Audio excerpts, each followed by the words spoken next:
할렐루야. 우리 좌우에 계신 분들 인사드리겠습니다. 한 주간 많이 더우셨죠? 네. 뭐 끝난 건 아니고요. 이제 한참 더움의 절정에 올라가고 있는 이때입니다.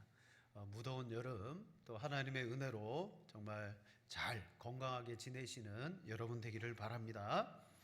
자, 믿음의 성도인 우리들과 또 교회는 세상으로부터 하나님이 우리를 부르심으로 말미암아 성도가 되고 교회가 되었어요.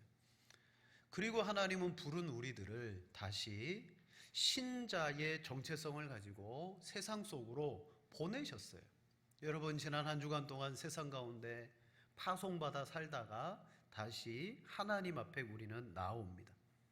그래서 성경은 세상 가운데 살아가는 이 신자 성도의 정체성을 나그네라는 말로 표현합니다. 우리는 이 세상을 나그네의 삶을 살아갑니다. 그래서 세상이 가지고 있는 문화나 세상의 삶의 방식을 공유하기는 하지만 전부 다 공유하지 않아요. 최소한만 내가 세상을 살아갈 때 최소한의 세상의 것을 공유하고, 특별히 우리는 죄에 오염되어진 어떤 삶의 방식을 따라 살지 않습니다. 하나님의 말씀을 따라서 어떻게 하면 이 나그네의 삶을 살아갈까? 세상의 것은 최소한으로 공유하지만 하나님의 뜻과 말씀은 최대한으로 우리는 순종하며 살아갑니다. 즉, 성도는 이 세상의 문화나 풍습과 세상으로부터 벗어날 수 없어요. 기독교 윤리학자인 리차드 리버가 그리스도와 문화라는 책에서 신자들의 세상, 문화에 대한 몇 가지의 태도의 유형을 말해주었어요. 신자인 우리들이 세상의 문화에 대해서 어떤 태도를 가졌었느냐. 첫째는요, 그리스도와 문화를 대립적으로 보는 태도가 있더라는 거죠. 이 유형에 따르면 신자는 세상을 적대적으로 여깁니다. 그래서 우리는 어떻게 해서든지 세상을 떠나서 우리들만의 공동체, 우리들만의 기쁨을 누리고자 스스로 세상으로부터 고립되어지는 일을 하더라는 거예요. 여러분, 기독교 박해 시절에는 그 박해를 피해서 할 수 없이 고립되어졌죠. 카타콤이라는 무덤에 들어가기도 하고 지하교회로서 드러나지 않으므로 우리들끼리만 모였었어요. 그때는 박해 때문에 할 수 없는 고립을 선택했지만 어떤 그리스도인들은 이 세상의 문화를 대립적으로 보고 있더라. 또 하나의 유형은 그리스도와 문화를 조화로운 관계로 이해하는 유형입니다. 이 세상의 문화도 하나님이 일반적인 은총으로 주신 거다. 그러므로 교회는 적극적으로 세상의 문화를 가지고 써야 된다. 여러분, 이게 중세교회 때 나타났어요. 중세교회는 종교와 정치, 종교와 세상이 일치되었어요. 그죠? 단지 교회와 세상의 종교가 분리되지 않았어요. 하나였어요. 그러다 보니까 중세시대 때는 교회의 문화가 세상에 그냥 들어갔고 세상의 문화도 그대로 교회에서 수용하고 있었더라. 조화로운 관계. 마지막 세 번째, 개혁주의자들은 세상의 문화를 그리스도인들의 편에서 변혁시켜 나가더라. 이런 유형의 태도가 있다는 거예요. 즉, 세상의 문화는 뭐냐? 하나님의 말씀으로 적극적으로 변화시켜 나가야 될 대상이다. 그래서 신자가 세상으로부터 고립되거나 벗어나지 않습니다. 적극적으로 세상 속에 뛰어듭니다. 그리고 내가 가지고 있는 믿음과 개혁주의적인 신앙을 가지고 뭐 합니까? 이 세상을 변혁시켜 나가기 위해서 살아가더라는 거예요. 우리 종교개혁자 칼빈이 스위스 제네바에서 목회할 때 칼빈은 교회 사역만 한 게 아니에요. 제네바시 의회가 칼빈을 초대해서 이 제네바시를 정말 교회와 같이 만들어 주십시오. 그래서 의회 안에 확장된 당회를 만들었어요. 그래서 제네바시의 문화나 그리고 사람들의 생활을 그 의회에서 마치 교회 당회에서 성도들의 신앙에 대해서 당회가 이렇게 북돋아 주듯이 그런 역할을 했습니다. 네덜란드에는 아브라함 카이퍼라는 신학자가 있었어요. 그는 개혁주의적으로 세상을 변혁시켜 나가야 된다. 그래서 그는 나중에 네덜란드의 총리까지 되면서 세상을 신앙으로 바꾸어가기 위해서 힘쓰고 애썼습니다. 자, 그리스도와 문화. 여러분은 한 주간 동안 세상 속에 살아갈 때 그 세상의 문화를 적대적으로 여기셨습니까? 아니면 내가 가지고 있는 신앙이나 세상의 문화를 그냥 막 조화롭게 사셨습니까? 아니면 개혁주의적인 신앙을 가지고 저 세상을 내가 바꾸어 가야지, 예수님의 말씀처럼 소금의 맛을 내고 빛을 내는 역할을 하면서 여러분 살아오셨습니까? 한번 잘 되돌아보면 오늘 우리의 삶의 실상은요, 소금은 소금이되 여러분 맛을 잃어버린 소금의 역할을 우리는 하지 않았는가? 자, 예수님이 이렇게 말씀하십니다. 우리 마태복음 5장 13절 말씀 함께 읽겠습니다. 너희는 세상의 소금이니 소금이 만일 그 맛을 잃으면 무엇으로 짜게 하리요? 후에는 아무 쓸데없어 다만 밖에 버려져 사람들에게 밟힐 뿐이니라. 아멘. 짠맛을 내며 세상으로부터 우리의 역할을 충분히 해야 됨에도 불구하고 그 맛을 잃어버리는 순간 이거 아무 쓸데가 없는 거예요. 그때부터 사람들이 비웃음을 당하고 조롱을 당하며 짓밟히게 되고 있다는 거죠. 여러분, 오늘날 한국교회가 세상으로부터 이와 같은 비방과 웃음거리가 되는 데에는 어느 교회 탓도 아니고 어떤 특정한 사람의 부정적인 모습도 아니고 우리 전부의 모습이라는 사실을 우리는 알아야 됩니다. 하나님이 우리를 세상으로부터 불러내셨고 성도 되게 하시고 다시 세상으로 보내어 주셨는데 내가 그 세상 속에서 정말 맛을 내지 못했구나. 여러분, 세상 사람들은요, 성도인 우리들이 살아가는 모습을 주시하고 있습니다. 보고 있습니다. 안 보는 척하지만 여러분의 이웃들이 다 보고 있어요. 그리고 판단합니다. 우리가 어떤 모습, 어떤 모양으로 살아가느냐가 그들 앞에 드러나요. 자, 모양이나 모습을 나타내는 단어들이 여러 가지가 있는데 크게 상반된 두 가지의 단어를 소개합니다. 하나는 자태라는 말이에요. 자태라는 말은 어떤 대상의 생김새나 모양을 말하는데 그냥 단순히 모양이 아니에요. 그 모양 속에서 풍겨 나오는 아름다움 또는 맵시, 단풍이 든 그 산을 바라보면서 야, 저 단풍의 산의 자태가 아름답다, 그렇게 말하잖아요. 아름다운 웨딩 드레스를 입은 신부를 보면서 야, 저 드레스를 입은 신부의 자태가 아름답다. 자태라는 말은요, 모양이나 모습이 아름다울 때 풍겨져 나오는 그 느낌이 아주 고상할 때 자태라는 단어를 써요. 그런데 똑같은 모양과 모습을 표현하는 단어인데 그런 모습의 행색을 누추하게 또는 속되게 부르는 단어가 있어요. 꼬라지, 꼬락서니. 여러분, 꼬락서니 표준어로 꼬락서니예요. 사투리로 꼬라지예요. 똑같은 모습을 나타내는 말입니다. 그런데 하나는요, 그 풍겨지는 이미지가 너무 아름답고 고상합니다. 반면 하나는 그 풍기는 이미지가 너무 속됩니다. 너희는 세상의 소금이니 너희는 세상의 빛이니. 여러분, 이 말씀 속에는 주님이 우리에게 부여하시는 성도의 자태가 있어요. 세상에서 너희를 통하여 너희를 통하여 사람들이 빛을 보게 될 것이다. 하지만 맛을 잃어버리고 그 빛이 가리워져 버리면 얘는 자태가 아니라 꼬라지로밖에 전락할 수 없다. 그 말씀을 하시는 겁니다. 여러분, 왜 그럴까요? 우리가 구원받지 못해서 그렇습니까? 아니요. 우리 구원받았습니다. 구원받았음에도 불구하고 구원 이후에 세상의 문화와 우리의 삶에 우리가 하나님의 부르신 그 목적을 잃어버린 거예요. 인생의 최종적인 목적은 하나님께 영광입니다. 그리고 이 영광을 위하여 하나님이 구원이라는 것을 우리에게 주셨어요. 이게 시작이에요. 구원을 통하여 이 땅을 살아갈 때 하나님이 신자들을 통하여 부르심의 목적이 있어요. 그 목적이 뭐냐?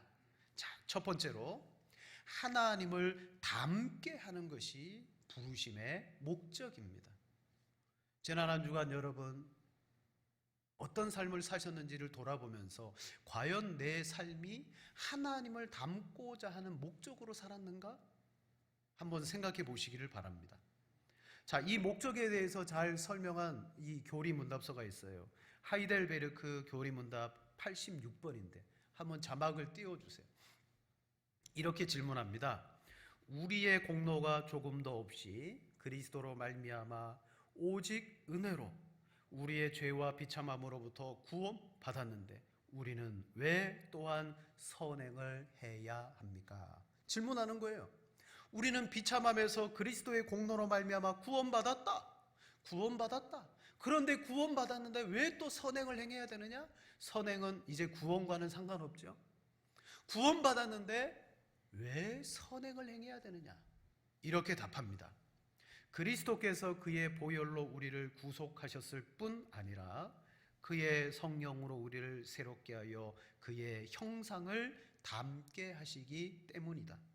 이것은 우리가 모든 삶으로 하나님의 은덕에 감사하고 하나님께서 우리를 통해 찬양받으시기 위함이며 또한 우리 각 사람이 그 열매로 자신의 믿음에 대한 확신을 얻고 경건한 삶으로 다른 사람을 그리스도에게로 인도하기 위함입니다. 아멘. 구원받은 우리가 왜 선행을 행해야 됩니까? 그것은 우리가 구속을 받았을 뿐만 아니라 성령으로 우리를 새롭게 하여 그분의 형상을 담게 하는 데 목적이 있습니다. 여러분, 구원과 함께 우리는 하나님의 형상을 닮아가는 것이 목적이에요. 그리고 그 형상을 닮아가는 것이 바로 선행의 삶을 살아가는 거예요. 그 삶을 살 때 세 가지를 확인하게 됩니다. 우리의 삶으로 하나님께 찬양 드리게 되고요. 또한 선행의 열매를 우리가 맺음으로 말미암아 내 안에 믿음의 확신을 갖게 돼요. 그리고 나아가서 나의 경건한 삶을 보는 이들마다 비그리스도인이 그리스도인 되게 하는 역할을 하더라는 사실이죠. 그래서 우리는 하나님의 형상을 닮도록 부름을 받은 거예요. 사랑하는 여러분, 예수님 안에서 우리가 바로 구원받은 것이 이 목적 때문입니다. 그분의 형상을 닮아지는 것. 그래서 구원이라는 것은 출발입니다. 내가 받은 구원은요, 출발이에요. 이제 구원의 과정을 통해서 이 구원이 배경이 되어서 그분의 형상을 담는 것이 뭐냐? 목적이고 결과입니다. 그리고 우리가 추구해야 될 바들하는 거죠. 구원으로부터 시작해서 그분의 형상을 담는 게 하나님의 구원의 목적이에요. 여러분, 성경이 인정하는 성도는 참으로 고귀하고 존귀해요. 이미 구원받은 성도에 대해서 성경은요, 하나님이 인정하는 거룩한 존재다. 이미 거룩한 존재가 되었다. 그렇게 말합니다. 자, 우리 성경을 한 절 찾아보겠습니다. 베드로전서 2장 9절. 우리 함께 읽겠습니다. 그러나 너희는 택하신 족속이요 왕같은 제사장들이요 거룩한 나라요 그의 소유가 된 백성이니 이는 너희를 어두운 데서 불러내어 그의 기이한 빛에 들어가게 하신 이의 아름다운 덕을 선포하게 하려 하심이라. 아멘. 너희는 이미 우리는요, 자, 택하신 족속, 왕같은 제사장, 거룩한 나라, 그의 소유가 된 백성이 되었어요. 이것만 하더라도 우리는요, 놀랍고 기쁜 일이에요. 야, 우리가 거룩한 나라가 되었다. 그의 소유가 된 백성이 되었다. 왕같은 제사장이 되었다. 우리는 영적으로 놀라운 신분을 가지고 있는 거예요. 그런데 하나님은 이 놀라운 존재가 된 것으로 끝내지 않으셨어요. 이 존재가 됨으로 말미암아 그 위에다가 이렇게 된 존재의 목적을 얹으셨어요. 그 목적이 뭡니까? 그분의 기이한 덕을 선전하는 자가 되게 하려 하심이라. 하나님을 닮아갈 뿐만 아니라 그분의 덕을 선전하는 자. 자, 디도서 2장 14절에도 말합니다. 그가 우리를 대신하여 자신을 주심은 모든 불법에서 우리를 속량하시고 우리를 깨끗하게 하사 선한 일을 열심히 하는 자기 백성이 되게 하려 하심이라. 아멘. 예수님께서 우리를 대신하여 자신을 십자가에 주심은 우리는 큰 선물을 받았습니다. 예수 그리스도를 통하여 십자가의 구속의 은혜 선물을 받았어요. 왜 자신을 우리에게 주셨느냐? 그 이유를 뒤에 말하죠. 우리를 깨끗하게 해서 선한 일에 열심을 내는 하나님의 백성이 되게 하려 하심이라. 목적은 여기에 있습니다. 선한 일에 열심을 내는 백성. 여러분, 우리는 구원을 받았고 이 구원을 통하여 하나님이 분명히 말씀하시는 목적을 이루며 살아가야 돼요. 기독교에 있어서 이 구원이 제일 중요해요. 가장 중요합니다. 그래서 구원에 대하여 누누이 강조합니다. 구원의 길은 예수님밖에 없다는 걸 강조합니다. 오직 은혜요 오직 믿음을 강조합니다. 그러나 내가 구원받았다는 것에 멈추어서는 안 된다는 거죠. 왜 나를 왕같은 제사장 되게 했으며 왜 예수님께서 나를 위하여 희생하여 십자가의 자기를 들이셨느냐? 그 궁극적인 목적이 뭡니까? 구원으로 시작하여 진정한 구원을 이루는 거예요. 빌립보서 2장 12절에 말합니다. 그러므로 나의 사랑하는 자들아 너희가 나 있을 때뿐 아니라 더욱 지금 나 없을 때에도 항상 복종하여 두렵고 떨림으로 너희 구원을 이루라. 아멘. 이들 구원 안 받은 건 아닙니다. 구원받은 사람들을 향하여 두렵고 떨림으로 너희 구원을 이루라는 거죠. 이 말씀 속에는 하나님의 부르심의 목적을 이루며 살아가라. 자, 하나님이 우리를 구원하신 목적이 무엇이라고요? 하나님의 형상을 닮게 하는 것. 여러분 꼭 기억하십시오. 여러분이 한 주일 동안 살아가면서 내가 구원받았지? 나는 복을 받아야지? 복도 받겠지만 포커스를 거기에 두지 마시고 하나님의 부르심의 목적은 내 전 삶을 통하여 하나님을 닮아가는 데 있다. 여러분 그 목적을 꼭 기억하시는 여러분 되기를 바랍니다. 자, 그렇다면 어떻게 하나님을 닮아갑니까? 성경은요 가장 확실한 원리를 우리에게 알려줍니다. 두 번째로 성도는 하나님을 본받는 데 있습니다. 하나님을 본받는 데. 자, 우리 1절 말씀을 다 같이 읽겠습니다. 그러므로 사랑을 받는 자녀같이 너희는 하나님을 본받는 자가 되고. 아멘. 하나님을 본받는 자가 된다는 것은 구체적으로 여러분 어떤 것일까요? 하나님께서 우리에게 주신 구원을 통하여서 하나님의 그 모습은 보이지 않습니다. 그래서 하나님께서는 이 땅에 독생자 예수 그리스도를 인간의 모습으로 보여주셔서 예수님 말씀하셨잖아요. 나를 본 자는 아버지를 보았거늘. 우리는 예수님을 본받는 거예요. 예수님이 주신 그 말씀을 따라서 순종하며 살아가는 겁니다.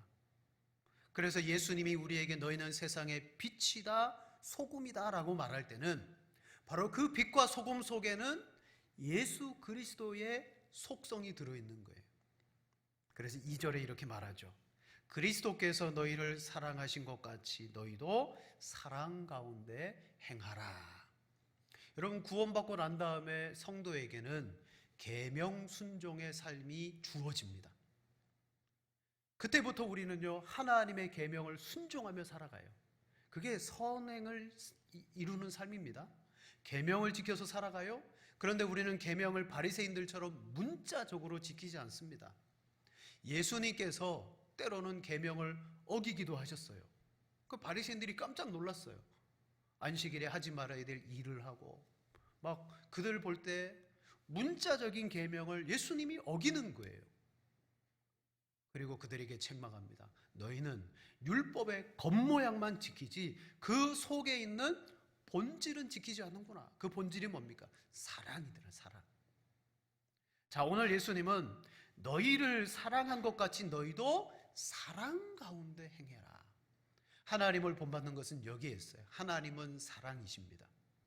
그 하나님의 사랑이 예수님의 십자가의 희생을 통하여 우리에게 보여졌어요. 우리도 구원받고 난 다음에 행해야 될 것이 뭡니까? 사랑으로서 행하는 겁니다.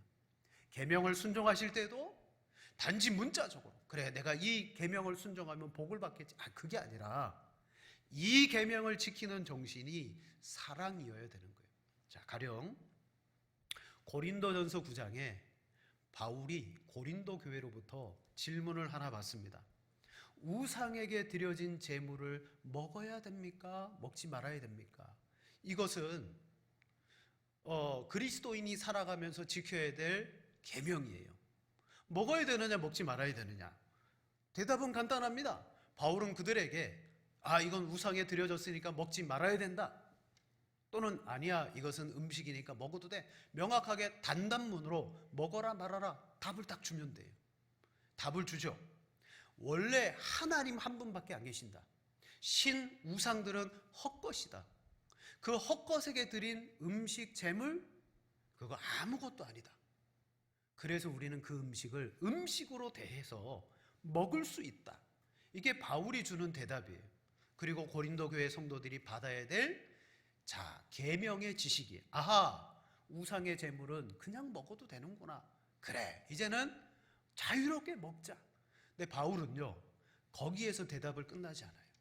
너희는 자유롭게 먹어라. 음식은 아무것도 아니다. 함부로 먹을 수 있어요. 그러나 바울은 한 번 더 나아갑니다.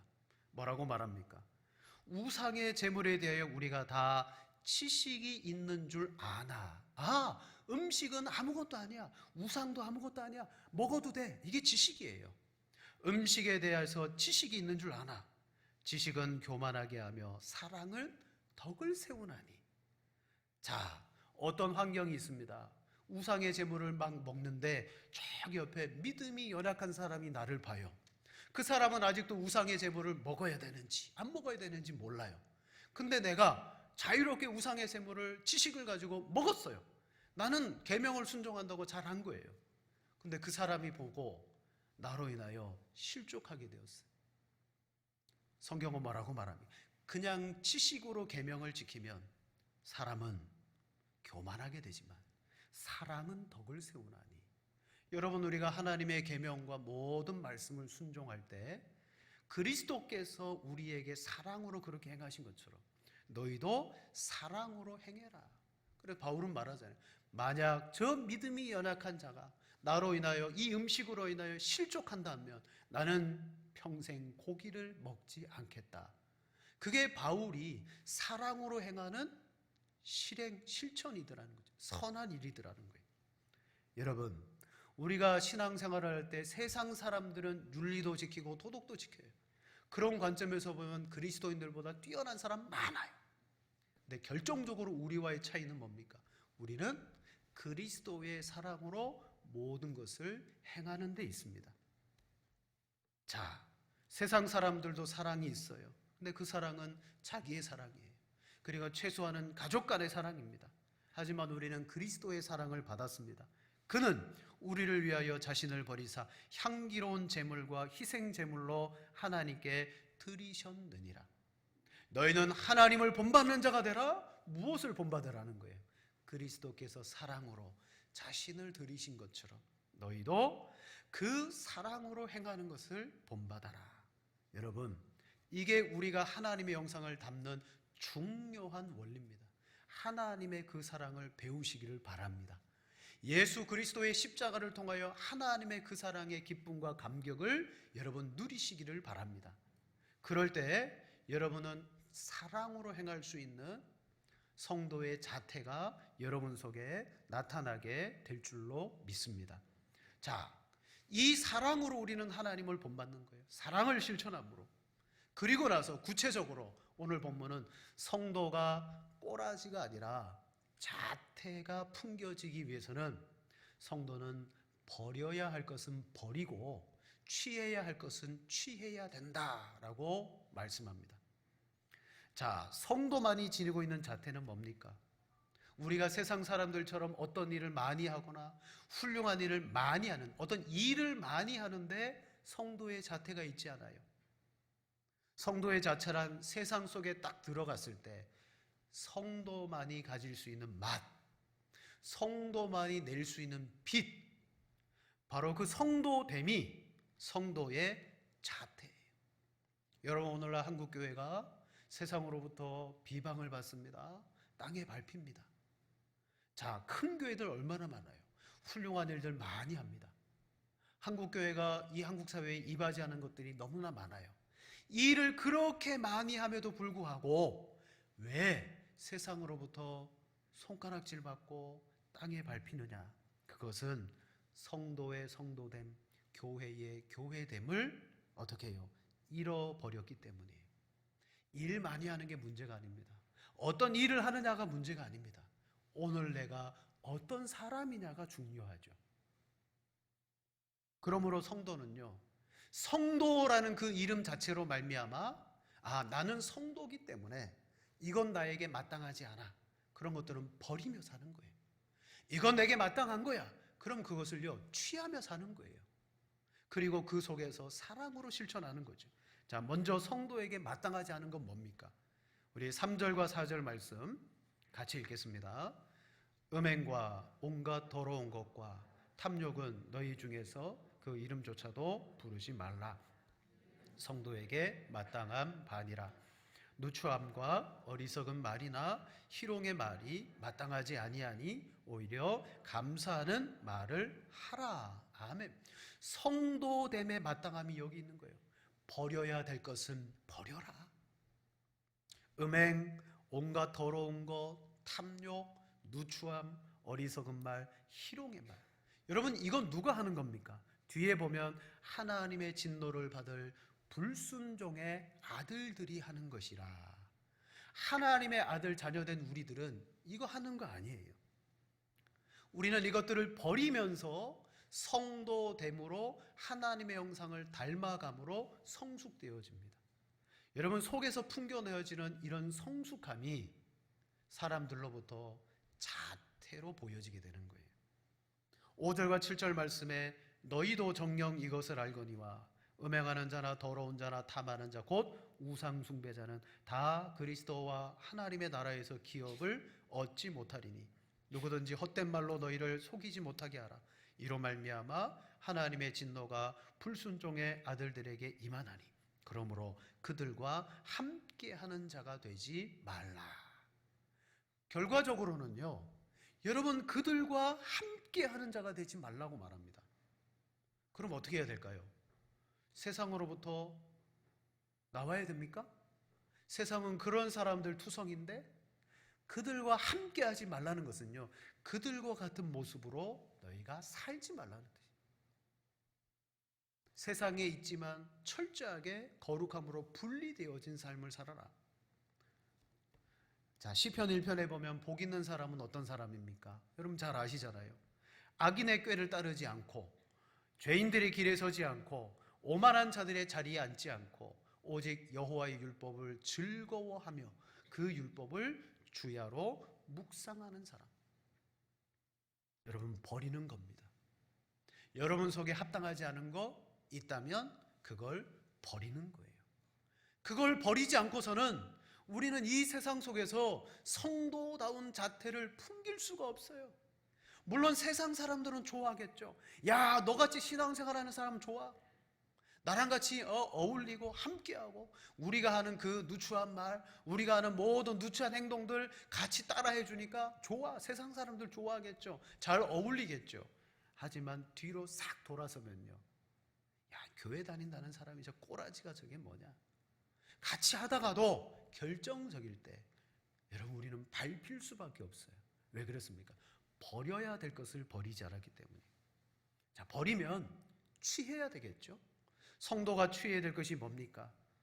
자, 앞서 보면 오히려 감사하는 말을 하라 그랬어요. 성도는 언어의 생활에서 늘 감사하는 말을 해야 됩니다. 그리고 열매 맺는 삶을 살아가야 됩니다. 자, 우리 8절에서 12절 한 절씩 교독하겠습니다. 제가 먼저 보겠습니다. 너희가 전에는 어둠이더니 이제는 주 안에서 빛이라. 빛의 자녀들처럼 행하라.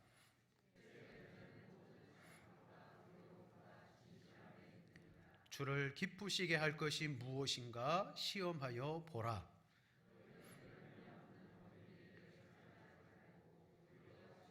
함께 봅니다. 그들이 은밀히 행하는 것들은 말하기도 부끄러운 것들이라. 아멘. 전에는 어둠이었더니 이제는 주 안에서 빛이라. 빛, 성도만이 가질 수 있는 자태입니다. 빛, 어떻게 알아? 이 빛을 행하라. 빛의 열매는 모든 착함과 의로움과 진실함에 있느니라. 여러분, 이거 하나님께 있는 속성입니다. 하나님을 닮아가는 겁니다. 그러면서 이렇게 말합니다. 어둠의 일에 참여하지 말고 도리어 책망하라. 자, 우린 책망하라 라고 말하면 가가지고 야, 이거 나쁜 짓이야, 이거 잘못된 거야 하면 안 돼. 여러분, 회사를 다니거나 기업을 경영하거나 세상에서 어떤 활동을 할 때 그 속에는요, 은밀한 죄들이 다 있어요. 직장생활 하다 보면 물질의 유혹이 오잖아요. 세상은 그런 것을 야, 이거 꽁돈이네 그러면서 받아들이죠. 죄라고 여기지 않죠.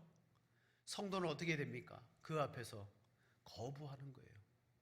이건 아닙니다. 정당한 것이 아닙니다. 거부하는 거예요. 여러분, 그렇게 살아가는 삶이 사람들 앞에, 이게 말로 책망하는 게 아니라 우리가 빛의 열매를 나타내며 의로움과 진실함과 착함으로 살아가는 삶이 그들에게는 책망이 되는 거예요. 바로 빛이니까, 우리가 살아가는 삶이 빛이니까 그 빛이 비추어지면 그들은 부끄러워하고 책망을 받는 거예요. 그러므로 성도는요, 그 속에서 자태가 드러나지 않을 수가 없다는 말입니다. 근데 어떻습니까? 우리는 세상을 변혁시키는커녕 교회에서는 하나님 앞에 거룩하게 예배하고 세상 속에 들어갔을 때는 세상처럼 되지 않습니까? 그죠? 세상을 변혁시킬 수는 없어요. 바뀌지 않는 거예요. 오히려 세상에서 마치 내가 성도가 아닌 것처럼. 칼리마라는 나비가 있습니다. 이 나비는 날개를 딱 접으면요, 진짜 낙엽같이 생겼어요. 그래서 별명이 뭐냐? 죽은 잎사귀 나비입니다. 왜 이 나비가 딱 접으면 잎사귀처럼 생겼을까요? 떨어진 낙엽 속에 나비가 딱 접혀 있으면요, 구분이 안 가는 거예요. 이게 낙엽인지 나비인지. 보여드릴게요.